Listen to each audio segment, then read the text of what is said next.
Dakar, grand port français, plaque tournante de l'Atlantique Sud. Clé de la route du Cap. Ce port que l'Angleterre voulait s'approprier a été défendu victorieusement par nos marins, nos aviateurs et nos soldats. Voici Dakar, capitale de l'Afrique occidentale française. L'avion de la mission qui vient enquêter au lendemain de l'agression manquée survole le magnifique quartier européen.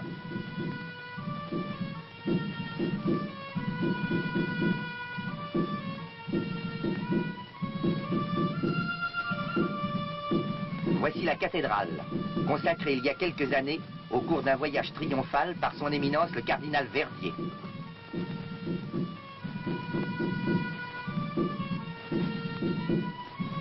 Au centre de ce jardin, la place Frottet avec le monument aux morts de la guerre 1914-1918. Et voici le palais du gouverneur général de l'AOF. C'est de là qu'est parti l'ordre de résistance. C'est là que fut conçue la réponse cinglante à l'ultimatum britannique.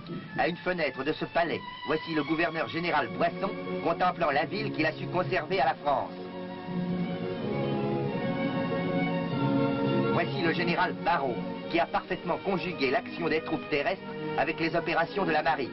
Le contre-amiral Andriot, qui a mis en œuvre les moyens de défense mis à sa disposition. Voici le capitaine de vaisseau Marzin, commandant du Richelieu et son état-major. Vous connaissez maintenant les défenseurs héroïques de Dakar. Avec quels moyens ont-ils eu raison de l'imposante escadre britannique qui tenta de s'emparer de la capitale de l'AOF?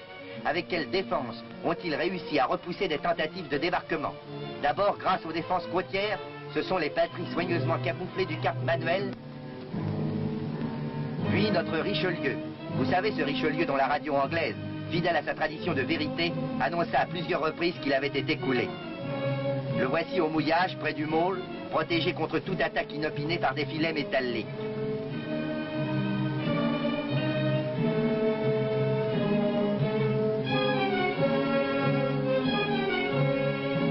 Pour un navire que les speakers de Londres ont envoyé au fond à plusieurs reprises, reconnaissons qu'il ne se porte pas trop mal.